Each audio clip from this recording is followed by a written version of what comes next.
Thierry Barbotte, je suis le président du groupe Odial Solutions qui intervient en Afrique dans le secteur de l'alimentation en eau potable en milieu rural depuis une cinquantaine d'années.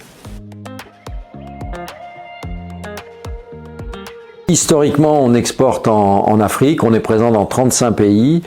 On a essayé une période d'aller sur l'Asie et l'Amérique latine, mais finalement on est revenu à nos premières amours, on est fondamentalement africain et aujourd'hui on est 100% Afrique. C'est un peu la nature du métier, je dirais. La cible, c'était l'alimentation en eau potable des populations rurales. Moi, je suis géologue de formation. C'est vrai que c'était un secteur qui m'a toujours intéressé. J'ai fait mon service militaire à l'époque dans le cadre de la coopération en Afrique. J'ai découvert mes premiers projets d'hydraulique rurale et je suis toujours resté dans le milieu, que ce soit en tant que bureau d'études pendant une petite vingtaine d'années et puis chez Vernier depuis 20 ans. Je suis allé en Guinée au mois de novembre dernier dans le cadre d'une mission MEDEF.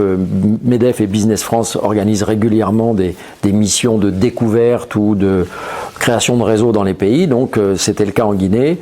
Et il s'avère que la mission qui a été bien évidemment préparée à l'avance, la veille, il y a eu une tentative de coup d'État en Guinée. Mais ça a évidemment créé beaucoup de problèmes localement et on s'est dit, qu'est-ce qu'on fait? On y va pas? Finalement, on y est allé.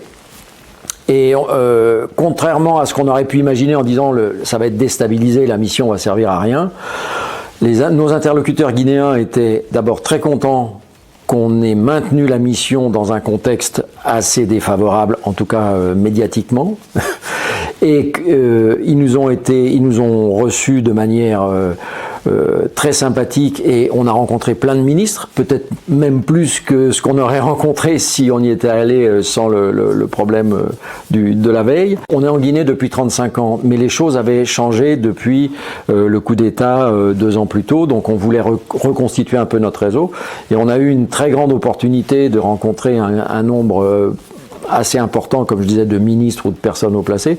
On a même signé un MOU avec notre ministre de tutelle de l'hydraulique rurale et on est en train de monter un projet qui, j'espère, va sortir en 2024.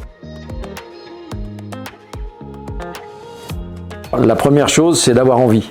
Parce que ça demande de l'engagement, de l'investissement, il faut être patient aussi, ça prend du temps, donc tout ça fait que si on n'a pas envie, on va pas y arriver. Il ne faut pas imaginer qu'on va développer un marché à l'export parce que d'un seul coup on se dit tiens, on a un problème en France avec notre marché, donc on va aller à l'export. Non, il faut l'anticiper. C'est quand on va bien en France qu'il est temps, je dirais, de préparer l'export pour le jour où soit ça sera un relais de croissance parce que le marché français pourra éventuellement s'affaiblir, soit ça sera une augmentation de l'activité parce qu'on aura découvert un nouveau champ d'action. Aussi, il ne faut pas imaginer que parce que notre produit est bon, on va pouvoir le vendre.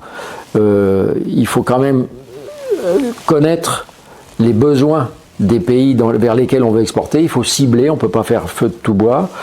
Il faut s'appuyer sur les réseaux qui existent, BPI France, Business France, MEDEF, parce que pour découvrir un pays, la Team France Export au sens large, la CCI et autres, découvrir un pays quand on part de zéro, c'est l'idéal. Il faut se créer un réseau, il faut rencontrer un partenaire local, il faut arriver à prendre ses repères dans les pays de manière à pouvoir y revenir ensuite tout seul et développer vraiment son business.